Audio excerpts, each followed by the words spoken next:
Second session dedicated on the international project on transit safety, coordinated by Vania Secato and Anastasia Lukaitu-Sideris. Thank you very much for coming early this morning. My name is Hugo Darbois de Jubinville. I'm a research officer at the French Observatory of Crime and Criminal Justice, and I have the pleasure to be the chair for this session. Today we have 4 presentations on Europe, North and South Americas, so this sounds really promising. And I'll stop speaking right there. Speakers will have between around 10 minutes to present, and then we will have like 5 minutes for questions and answers. The first speaker is Madeleine Brozen, who is Associate Director of UCLA Center of Transportation Studies and of the Lewis Center for Regional Policy Studies, and she will present the results of the survey for Los Angeles. Great, thank you. Thank you all for coming and being prompt this morning. Really appreciate it. As mentioned, this is part of the international study. This is the one United States city, and so we're going to be talking about the results from Los Angeles. Just want to give a brief overview of the kind of context in Los Angeles, just orient you a little bit in terms of the geography of the region and where UCLA sits. Talk about who we actually got in terms of the response, how this adds to the existing knowledge, and then what we found and what we kind of would suggest to do based on what we heard. Just to orient you a little bit, here's kind of a transit map of Los Angeles. The UCLA campus is highlighted in the light green circle. We have a fairly robust transit network, mostly of buses. The red lines on this map are actually our rapid buses. We have a lot of local buses as well. We have a much smaller subway network that's indicated in black here. And you can kind of see that the UCLA is kind of oriented on the west side of Los Angeles. In addition to the Metro bus, kind of our main transit operator, we have a number of municipal operators, most notably Santa Monica, which is kind of a larger city to the west of campus. Most of their buses actually terminate at the UCLA campus. So in addition to this robust service, our campus is very committed to providing options and incentives to have people arrive at campus by public transportation. We have a student transit pass program, and this transit pass is heavily subsidized by the university. The university actually has a fairly good track record, probably more in terms of about half of the people arriving to campus, both students and staff and faculty, come without a car. We have a very small footprint as well, so we don't really have much room to grow. So in addition to sustainability and just physical space, trying to get as many people to arrive via public transit is a big commitment of the university. So we were able to work with our transportation services to actually distribute the survey specifically to students who hold transit passes. I'll talk a little bit about kind of the differences in that, but the idea was to try to target people who we suspect would ride transit, and we did ask a bit about their frequency. In total, we got about 450 responses, about twice as many women than men, which is not surprising based on who is affected by this issue, also as who kind of more likely to answer surveys. UCLA is a fairly diverse campus in terms of its race and ethnicity. In terms of the response to our survey, we do have a slightly overrepresentation of Caucasian students, but we got a fairly diverse survey. What really this adds is that we actually got about a 20% response in terms of LGBTQ, so we can kind of understand how this issue affects more than gender, but also sexual orientation. We had more gay men than gay women that answered it. Since the survey went to specifically students, not surprisingly, most of our survey respondents are in their 20s, but we do have about a quarter of the responses from people in their 30s or older, most likely graduate students. Based on kind of the orientation of our transit network, the majority of the responses from people are people that ride the bus. Nearly 85% of the respondents use the bus with some frequency, and about half of them use the train. And likely, we were asking about not just their travel to campus on public transit, but their transit experiences generally. And if you kind of look in that last box, you'll see that the bus riders are very frequent riders. So we said that if you take the bus, you take transit at least 3 times a week, we classified you as a frequent transit rider. The majority of the bus riders ride very frequently, and the subway is less frequent, and kind of based on this is probably either using the subway to connect to the bus or kind of an indication of you might live further away from campus. So kind of based on a bit of what we heard yesterday, I just want to quickly explain how the survey, and particularly kind of in Los Angeles, kind of adds to what we already know on this topic. You know, very similar, you're going to kind of hear in the findings to what we heard yesterday in terms of the experiences, how often this happens. But what this really adds is kind of adding the experiences of LGBTQ riders. This is kind of a new part of understanding on this topic. And the nice thing about this, because we did send it to work through our transportation services and sending it to transit pass holders, we do have a random sample of those people, but not necessarily a representative of transit riding or even the campus as a whole. You learn a lot of things after you go through a survey. So we do have limited geographic information. In this first attempt, we didn't ask necessarily where people live, or where the particular bus stop or transit stop they're most frequent. So we're trying to kind of, as we interpret our data, make some inferences about that, but that's just kind of a limitation of what we know. So here's kind of the beginning of the findings I'm going to show here. So if you take a look on the left-hand side, these are the perceptions of safety during the day. So this kind of collapse, we ask, how safe do you feel while riding the bus during the day?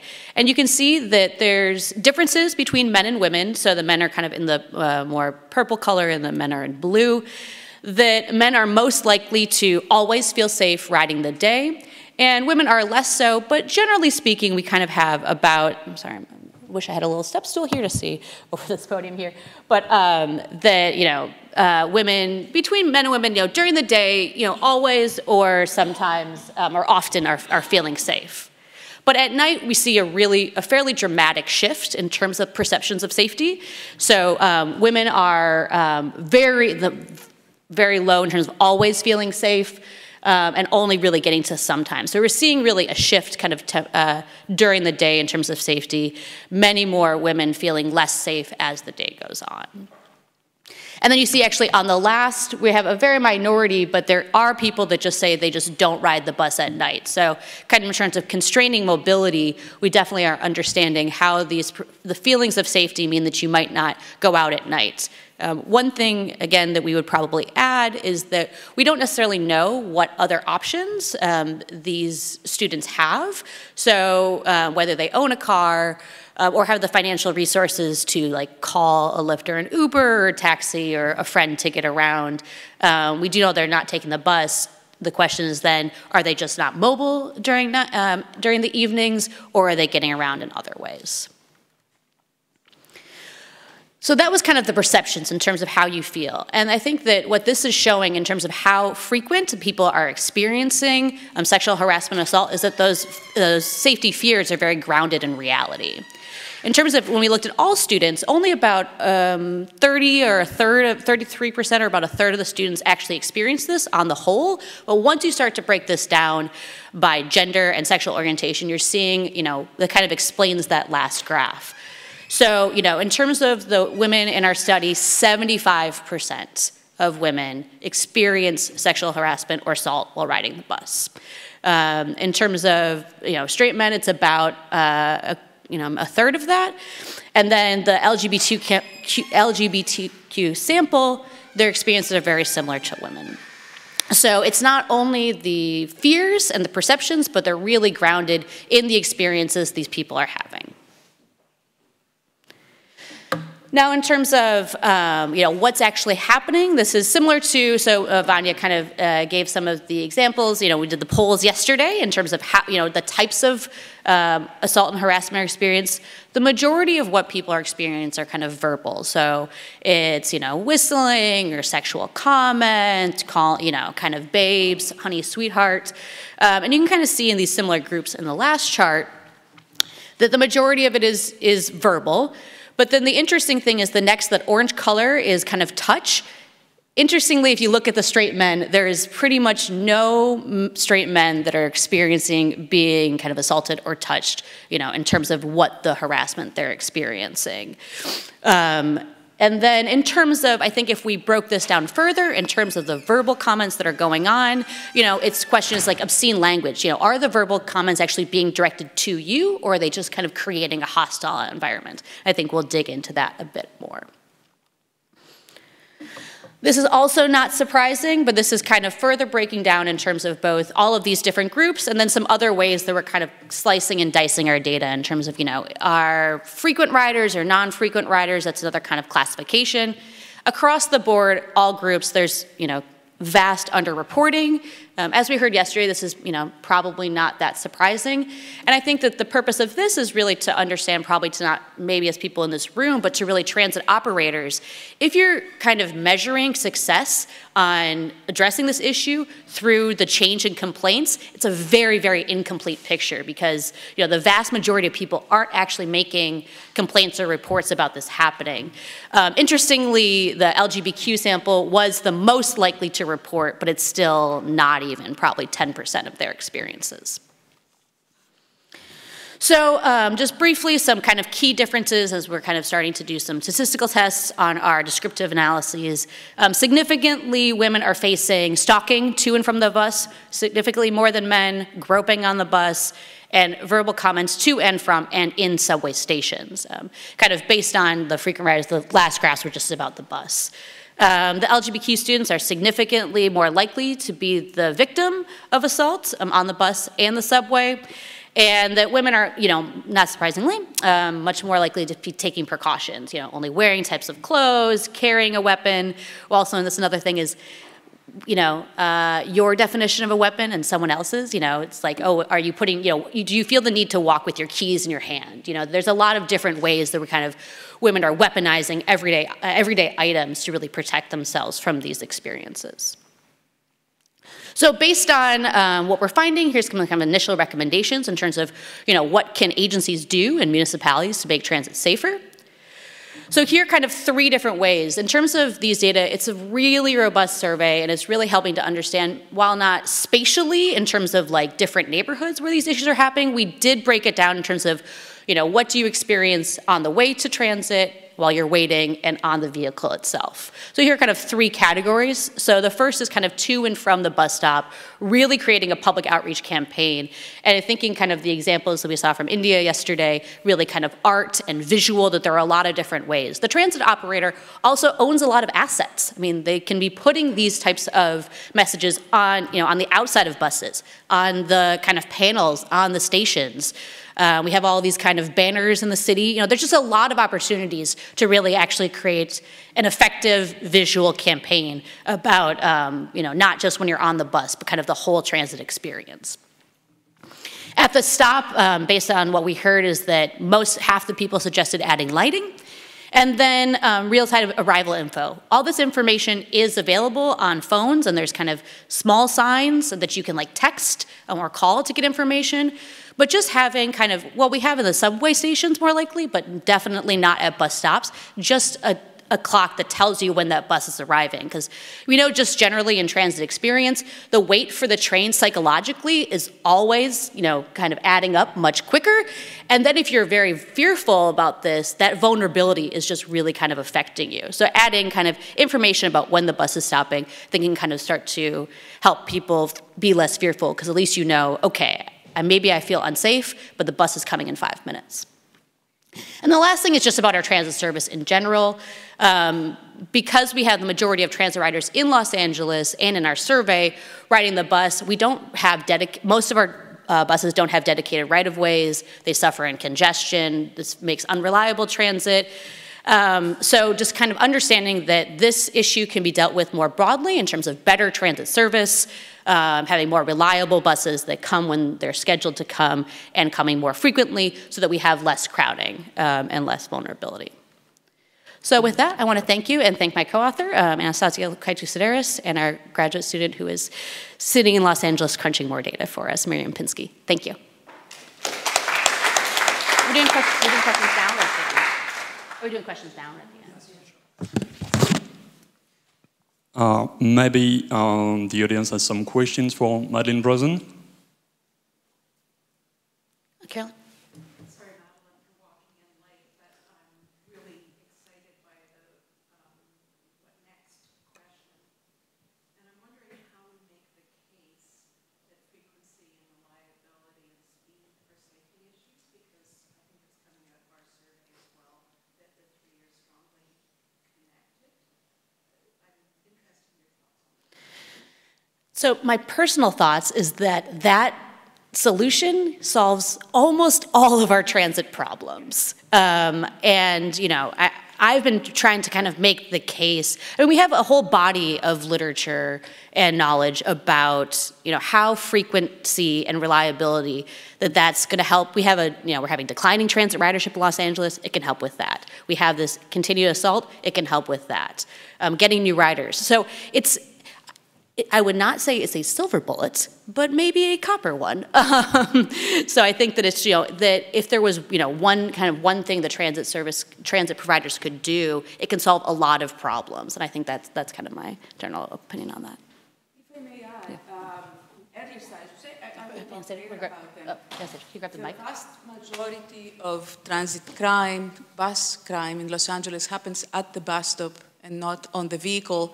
And we found in the survey, people are more afraid waiting at the bus stop. And so the longer you wait, the more possibilities there might be that you might experience something. So the bus stop is very critical, at least in LA, in terms of improving where the bus stops are located, how the environmental conditions around the bus stop, but also minimizing the time that you have to wait. And so a number of people have mentioned, well, if we only knew what time the bus is going to come, we can manage to be there within a minute from the bus's arrival. But not only this doesn't happen, but often because the buses are overcrowded, they come and they don't even stop. So people have to wait for the next bus because they're overcrowded.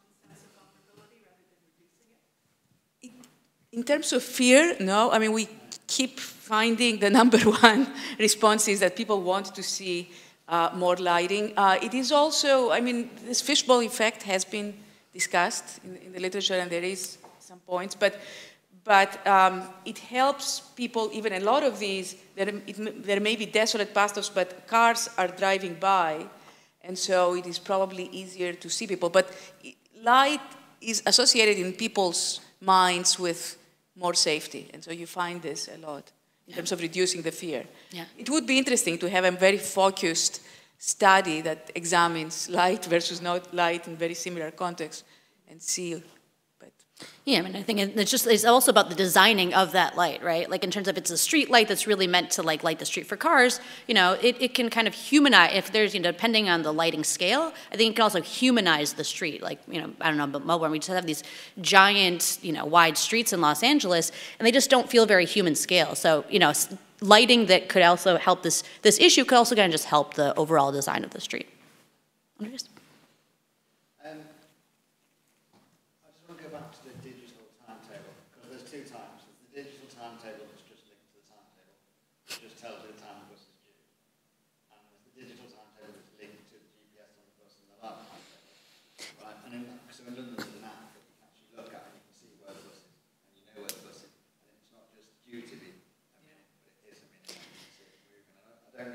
Yeah, so we have that same service in terms of Next Trip. So the technology of doing it already exists. So it's definitely about having actually the real-time information. It's not the schedule, because when a bus sits in traffic, that scheduled time means nothing. Yeah. Mm-hmm.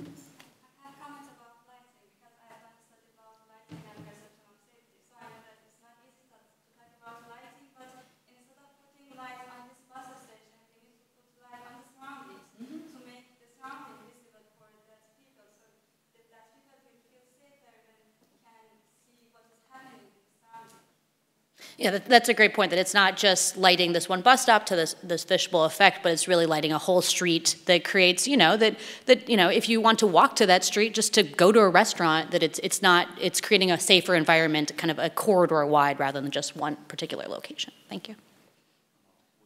I just want to add that these three that you saw are just the three most common responses. These are not the only responses, and we will be talking later a lot about other holistic approaches, but these were what emerged as the three most common responses to the question of, what should we do to make things safer? We should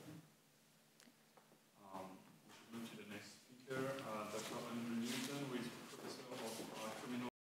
Myself and Rika here are here to talk about our findings from London. For various reasons, our survey is still ongoing. We're still collecting data, so this is very much a preliminary analysis, but we thought we'd like to share where we've got to so far. Just to give you some context to London, population just under 9 million, about 372,000 students at nearly 40 HE providers in London. So quite a large portion of students. We've looked at one of these universities, which is University College London, UCL, which has about 40,000 students. It's different to what you've just seen in terms of UCLA, for example, because the campus is a bit more spread out throughout London, but most of the students in terms of where we've done our survey will have based near Euston. London has a really extensive transport network, which is regulated by Transport for London, which in London is different to the rest of the UK. The rest of the UK, it's regulated, it's been privatised, so the buses and trains are private. Within London, it's still within the realms of Transport for London. And as a result of that, it has its own dedicated police support. So the situation in London is different to the rest of the UK. And we did debate which kind of city to look at in the UK, but Vanya was keen for us to include London, partly I think because of its size. Is that right? You were keen for us to use London as a case study?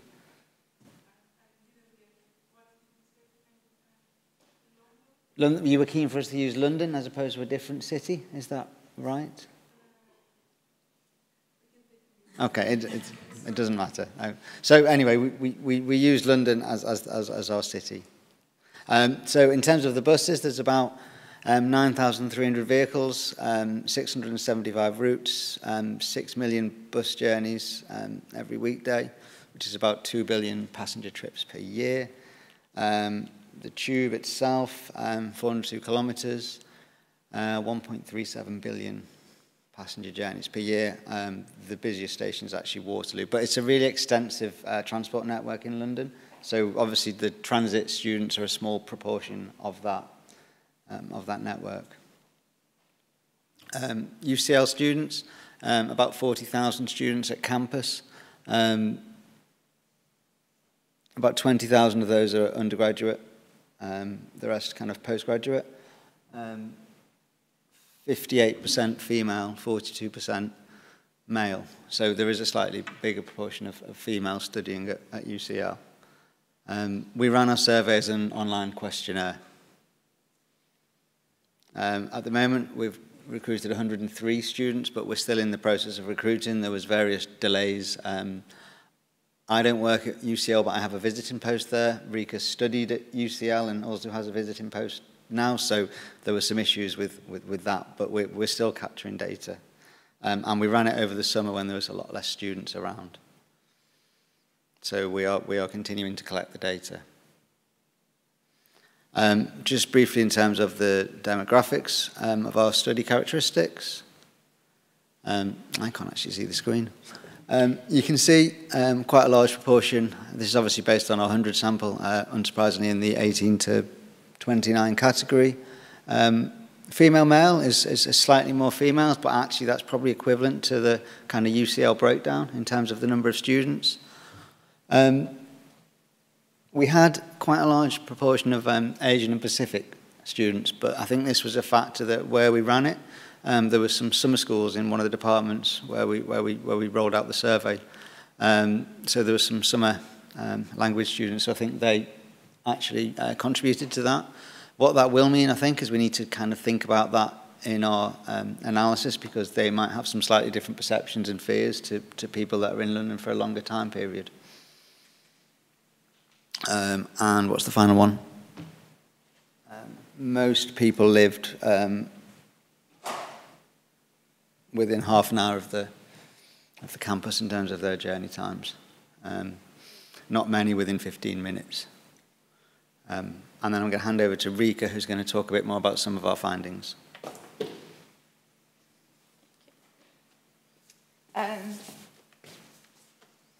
Right, so as Andy said, these are super preliminary findings. We only have about 100 students, and so what we decided to do is just have a look at some of the descriptives around the topics that everyone's looking at.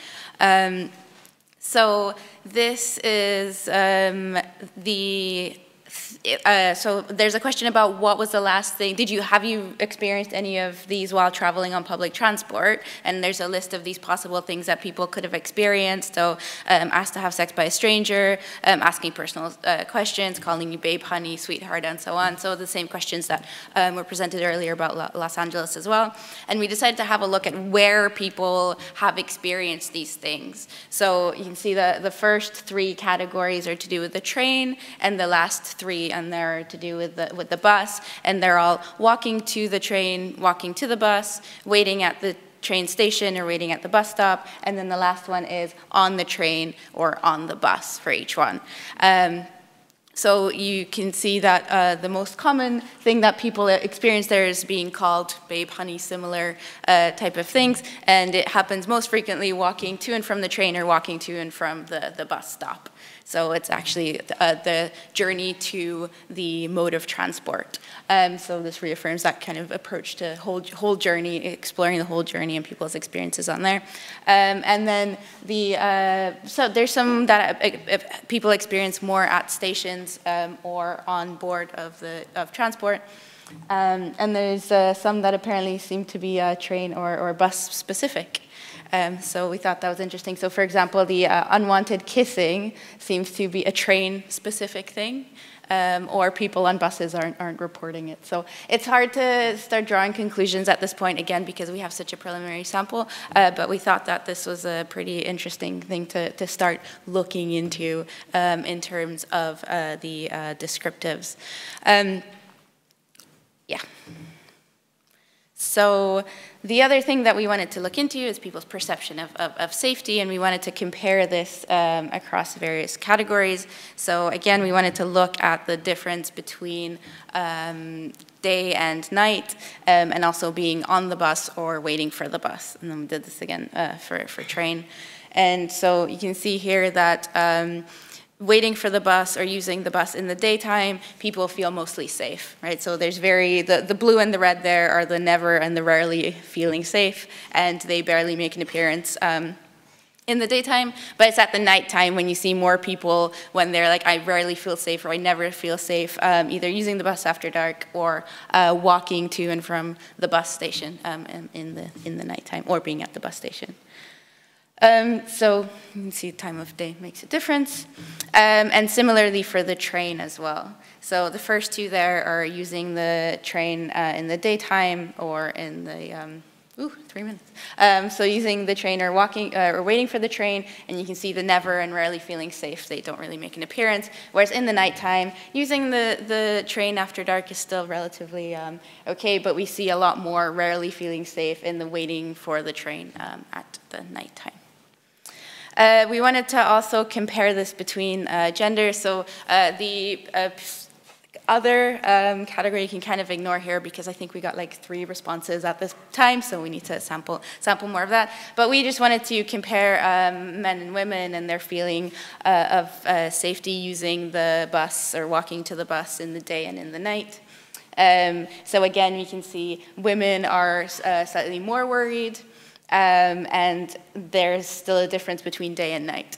But I think for men, using the bus didn't have anyone feeling never worried, or sorry, never feeling safe. So that was, again, we can't draw conclusions because not a huge sample, but it was slightly interesting. And then the last thing we wanted to look at is the avoidance behavior. So it was yesterday we were talking about the safety work that women do. And so we wanted to compare the types of avoidance behavior between train and bus. So do people use different strategies? So obviously some of them are train or bus specific, but it's more likely people are doing things like avoiding carrying their wallet or purse or so on. Traveling only during the daytime for buses rather than trains. And then we wanted to compare between gender as well. And I wanted to speak about this one for a moment because we were talking lots about women's hidden safety work, but I was sitting there thinking, are there some precautions that actually men do more? And it's emerging from this that there are a couple of things, again, small sample, so grain of salt and so on. But there's certain things, is carrying a weapon on there? Yes, okay, so that I found interesting. So it seems that men are more likely to take the precaution of carrying a weapon than women. It's an important thing to note that in the UK, pepper spray, you're not supposed to have it. So you can't, pepper spray is a weapon and you can't just have it and put it in your purse, which I think in the US you can. So in other contexts, women could carry pepper spray and that would be a weapon. But as it was mentioned earlier, keys could be interpreted as a weapon and so on, but still it seems that men are more likely to take that kind of action. Which I thought was interesting. And there's a possibility that there might be other types of precautions that we're not including here that men are more likely to take. So is the other category on? No, I think I remember that. No? Okay, so here females, it was only women who put other, that they might take another type of precautions. So there might be some sort of behavior that we're not capturing with a precaution label, I guess, that men might be doing as well. So I thought that could be interesting to look into. But as we said, we need to recruit more so we can actually start generalizing from this data, and then we'll be doing the comparison with the other cities. And also, so nice thing about London is the survey, when we were creating it, was based a little bit on the Attitudes to Safety and Security survey, is that right? Of the London Transportation Authority, they run a survey. So there's some comparable questions, so we can compare the London-wide results to the student results on the comparable questions, so that would be something cool to do as well. I'm way over time, aren't I? We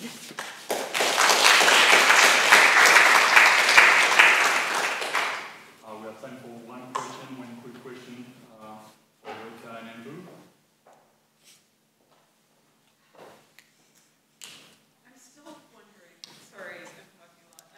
I'm still wondering about the question of whether, we're assuming it's all stranger danger, and as I mentioned, there was a survey done the year before, well, last year, that showed that 57%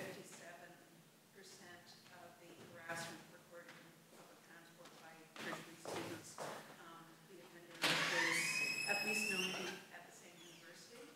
And I'm wondering whether it's too late to shove in that question, because I'm really interested in that. But I guess it is too late to stick in that question. Whether you... Is it in the original question set? No, it's not. This is another survey that was done about sexual harassment on campus in Australian universities. And I looked at that 57% and I went, holy crap, we might be, this might need other interventions. There'll be difficulties in doing it, but we possibly could. And how specific?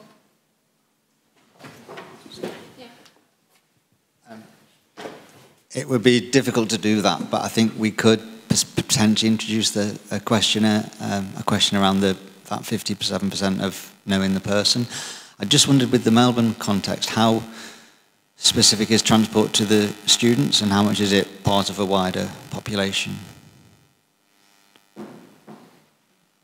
Because I think that's important. To an Australian survey. All right. So it was Australian university students, and it wasn't on student-specific demand support. No, it was general. Okay. So it might be worth trying to see if we can put it in. Okay, thank you. We have like less than 25 minutes left, so we should move to the next presentation.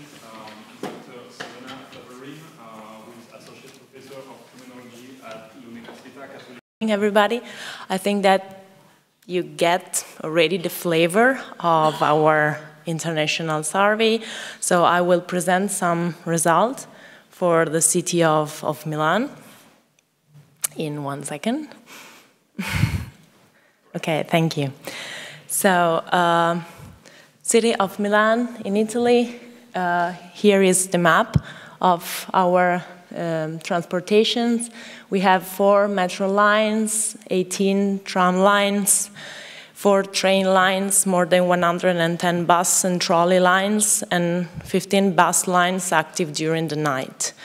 So the number of commuters traveling to Milan every day, it's roughly 400,000 that comes to Milan every day to work and study.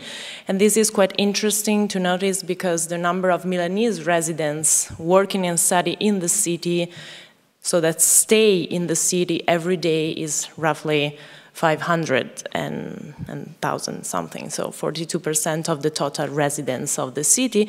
So we have a lot of commuters coming into the city every day, and also students come from all around. So the metropolitan area of Milan is the larger in Italy. So we have a lot of students coming in, and we collect our data at Università Cattolica, so Catholic University of Milan. We contacted via email 24,000 students. The 65% are female and 35% are male. At the end, we were able to get 1,047 respondents, even though only 883 indicate their gender. So at the end, it was quite difficult to split the entire respondent sample by gender, which is something that we really wanted to do, of course, because at the end, not all of them, or not all the respondents indicate their gender. From these respondents, so the 883, we have 78.5% of women and 20% roughly of male. So the sample of respondents is quite homogeneous in terms of ethnicity and age. So we have 93% respondents that are white Caucasian, only 5% Latino and 2% other. The same for age, so we have 98% of the respondents that age 18-29, 1.6 that age 30-39, and 0.4% other. So also in this case, the sample is quite homogeneous, and we were not really able to, of course, split the sample of respondents in different type of information for ethnicity or age. Going directly to the perception of safety, what is interesting, I think, is that the distribution of the responses to the question, do you feel safe when using bus, trolley, or metro, tram, and train, it's quite similar, I would say. So we have this different distribution during the day and after dark.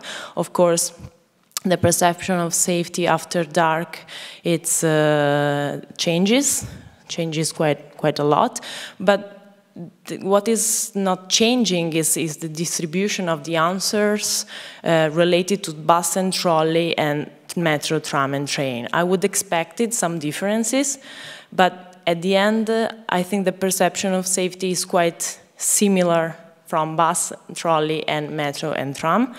And also, do you feel necessary to take any precautions against crime when using public transport? Also in this case, 74% of the respondents who are using bus and trolley and 79% of the respondents who are using metro, tram, and train, they said that yes, they feel necessary to take precautions, and they basically listed as first precaution that they want to take, avoiding particular lines. So also in this case, the respondents that usually take bus and trolley and that usually take metro, train, and tram are listing basically the same priorities and the same precautions, and the first one is avoiding particular lines. I would expect something different also in this case, because of course it's different to take a bus and it's different to take a metro or a train, so I would expecting differences also in this case in the answers. And the same is for the first solution that is listed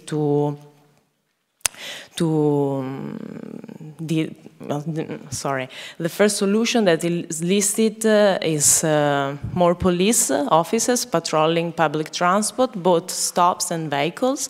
So this is also something that I was not expecting. I was expecting also some differences also in this case, but both for bus and trolley and metro, tram and train, the respondents list is at the first solution, more police. Like 70% of the people were asking for more police officers patrolling the area. For what is concerning a victim of sexual assault or harassment, we have 142 respondents out of 848 that claim that they were victim of a sexual assault or harassment. This represents 16.7% of the total respondents. 91.5% of them are women, and also in this case, this was quite expected. And 65% of them, so 65% of the victims, did not report the incident to anybody. The motivation for not reporting are mainly, I did not think that the crime was serious, so are related with the seriousness of the crime, and I did not believe that they will catch the criminal, so a sort of untrust related to a law enforcement activity, and I was embarrassed. On the contrary, the respondents who reported the offense to someone, usually they reported to friends and parents instead of the police or train operator and railway companies, for example. In 53% of the cases, someone witnesses the sexual assault or the harassments, and also in this case I think it's quite interesting because the majority of the witnesses pretended not to see what was happening. So I think also this is something that we should consider, because I think especially in my city we don't the awareness related to this type of harassments is still very, very low. So, I mean, witnesses pretended not to see what was happening, and they watch at a distance what was happening. Only in a minority of cases, someone came forward and talked to me or talked to the offender. From what is related to the victimization of property crime, so victim of property crime, we can see that 13% of the respondents in the last 3 years have been victim of pickpocket, snatching, or robbery. 15% of the respondents did not report the crime, while 64% reported the crime to the police.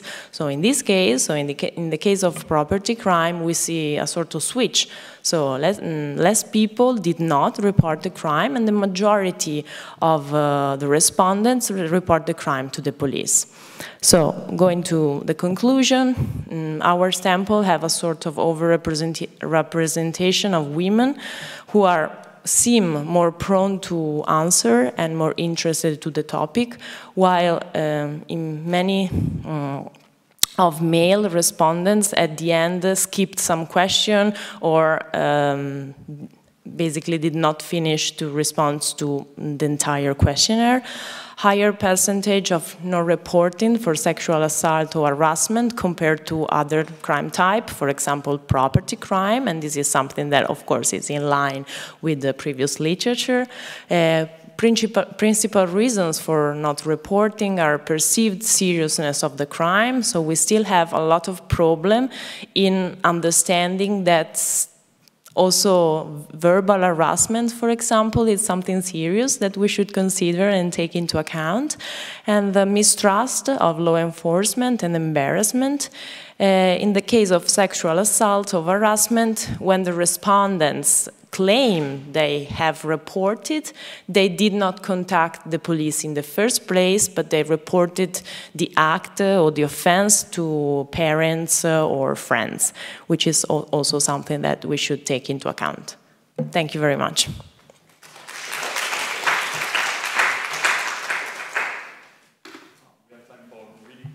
Yeah.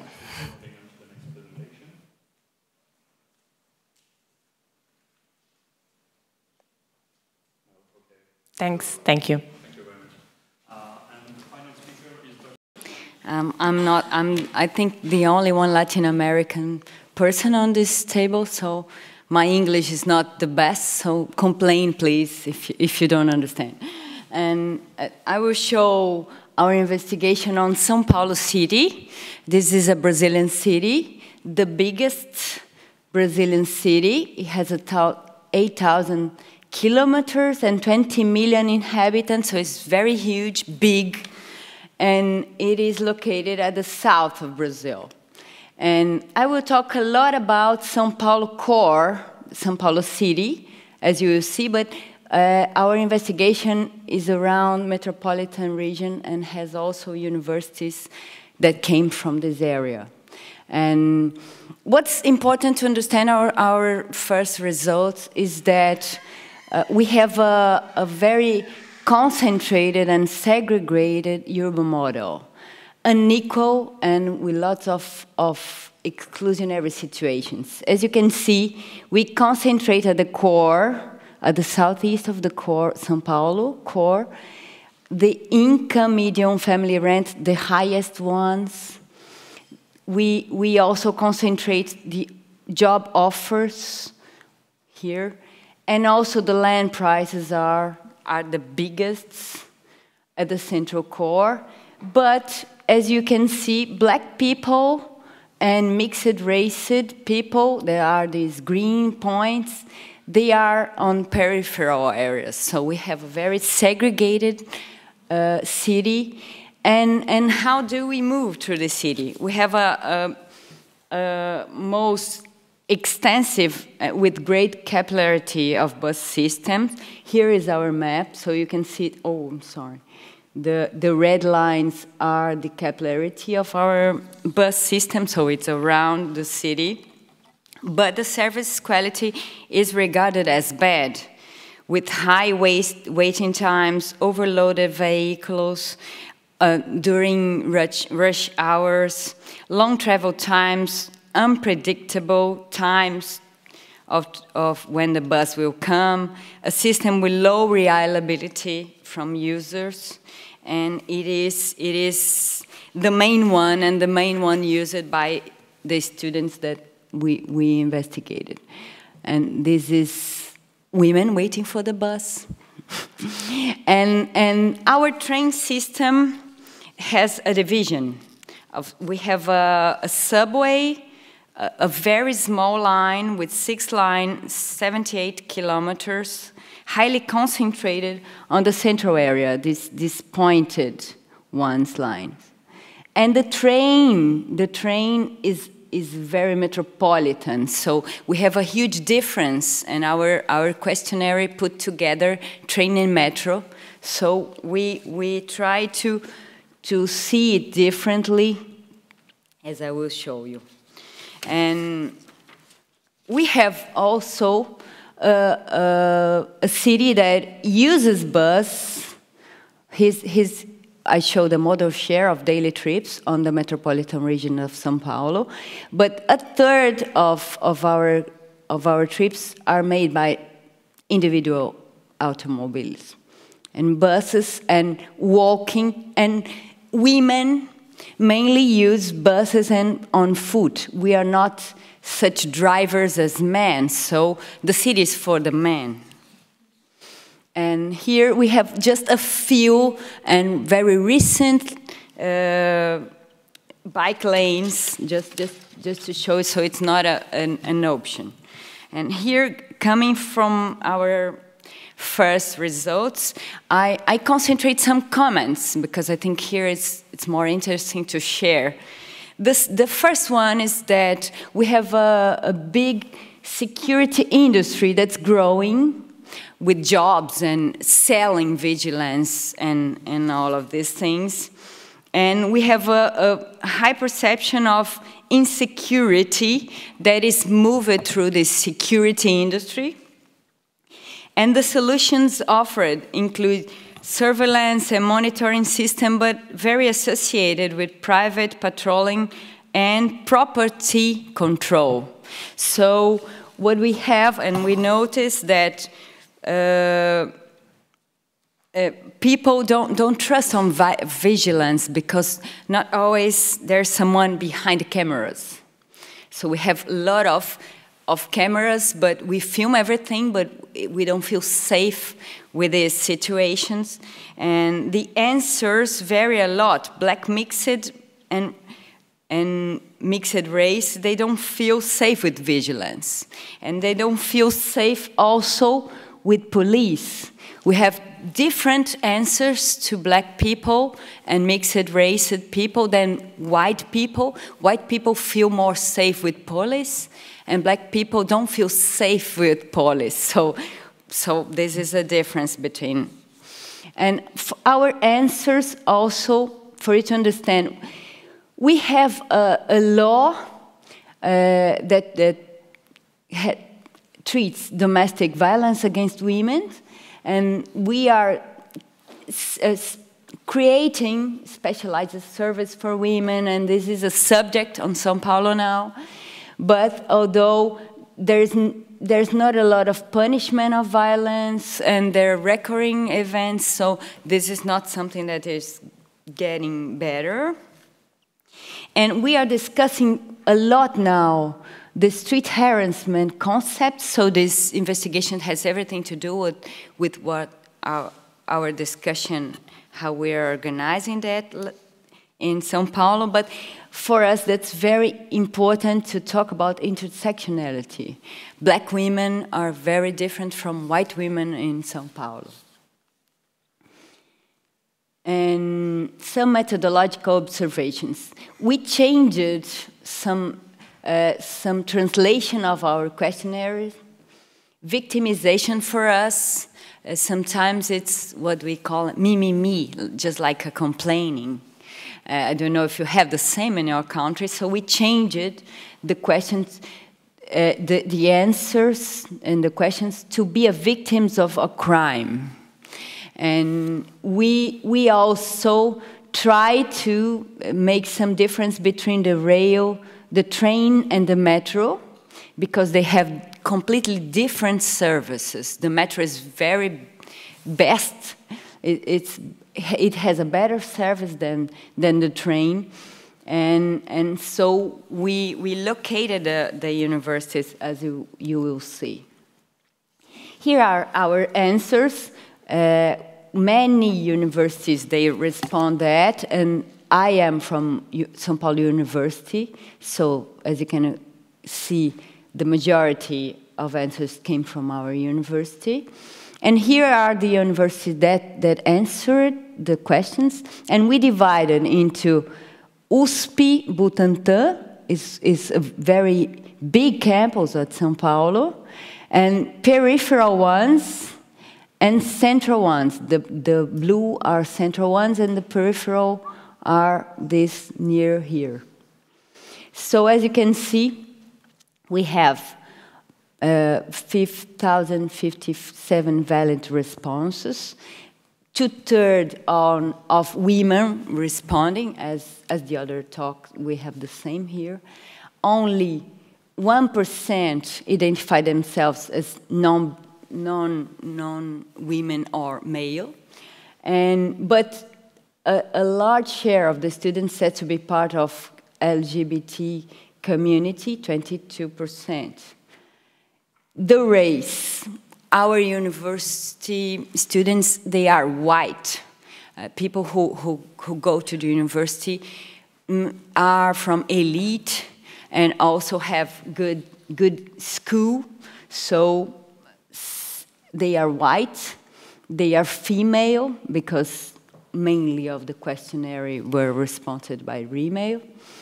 And the students who identify themselves as black, they are at the central or peripheral categories, not at USP Butantan. USP, our university, is considered the best, so that's mainly white people you studying there. And here some other questions. And the students victims of sexual abuse or sexual harassment, we encountered 45% of the female interviewers. But as you can see, the ones that are at Central University, my time ended, they are different from peripheric ones. It is bigger when you are at peripherical ones that you took mainly the train or the bus system, and it's less important on Central, but it is it is more common than we expect at USP Butantan.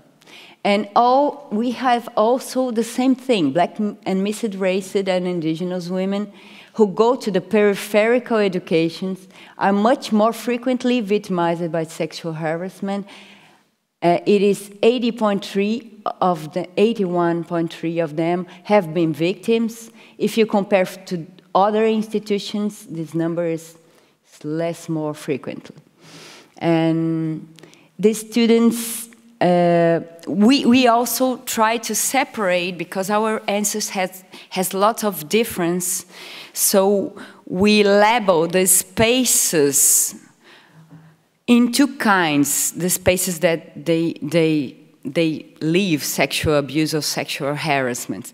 Enclosed spaces inside a train, inside a bus, or inside a metro, and open space. And this difference for us were very important. The enclosed spaces are those who involve physical contact and touches the body, like exhibitionism, or someone, we have a tragic situation like masturbating into women's body, so it is hard. It is where you inside a bus, that's a very bodied violence. I don't know if I can say it in English. And on the other hand, the open space is more whistles, catcalling, or comments. It's not such bodied experiences. So for us, we thought that was something important just to say. And the reasons for, and many of them did not report it, the reasons, what we thought that's very important, they said to avoid more problems. People who don't believe that the violence happened, or they are afraid to be judged, like if they were with the right clothes, and all of these things appears on comments. So for us, that was very impressive. And do you need to take precautions? Of course, women take precautions, like clothes, like time, just using the transport on the day, and not going out, all of these immobility situations. And we concluded that it is, of course, gendered, not the feeling of insecurity is different, not only because of the gender, but it has also an intersectionality questions for us. And the violence and fear are bigger in certain parts of the city and depends on transportation modes. So that's, I'm sorry, I passed my time.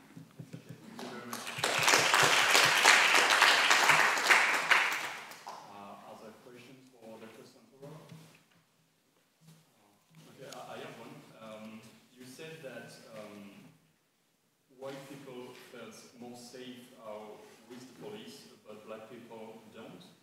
Did you notice any differences in the suggestions students were asked to make at the end of the survey, like asking for more police? Did you notice Yes, yes, that's the question. Some of the black people, they commented expressly, we don't feel safe with police. That's why we separated. I'm sorry that I didn't put the data because it was a lot. I thought that questions were more important.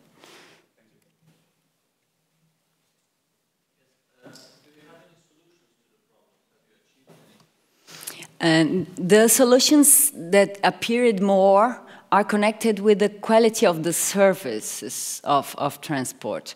And for women, not to wait for the bus, if it was not completely crowded, also the metro.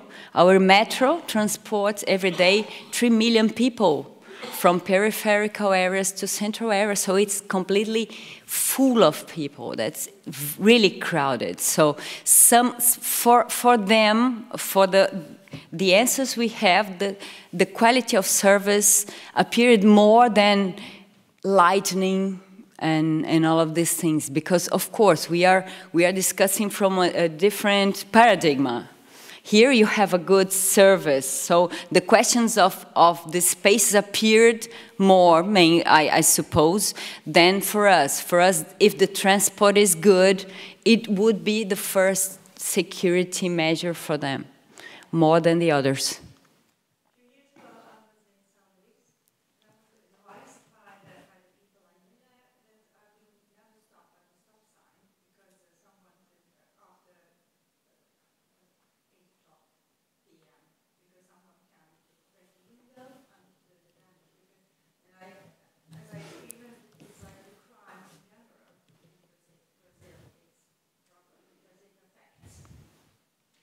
You know,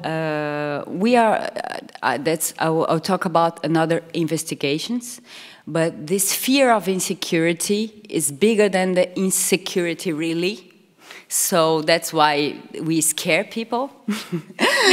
and if you ask for people who live in precarious settlements, they don't feel unsafe, and there are the unsafe places. So it depends on if you know the community, if you know the place, and if you know the rules of the place. If you're a foreigner at this precarious places, you will feel very unsafe. But if you are from the space, then you feel safe. So it varies a lot. It's a myth that every place in Brazil is violent. It's not true. It's a myth more than. But of course, São Paulo is a metropolitan region with lots of poverty, and with these differences of classes, gender, and races, and other intersectionalities. So it is a violent city. But if you see the places where concentrated jobs, prices, the best places, they rob cars, they rob everything. But if you see the crime register sheet, it also happens there. So it's not an urban quality that makes you safe. It's hard to be in a line or objective on this theme.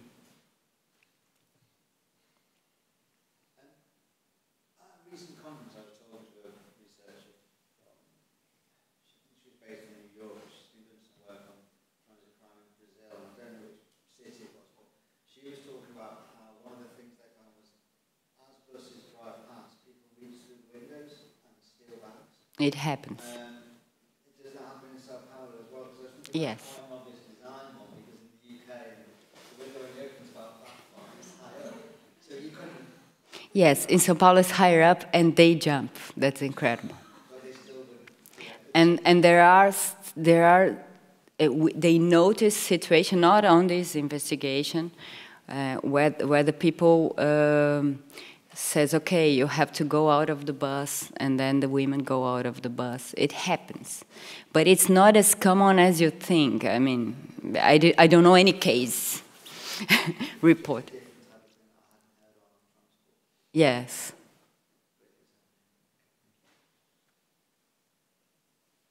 Okay, thank you very much. Okay, can we get maybe a round of applause for the 5 presenters? Thank you.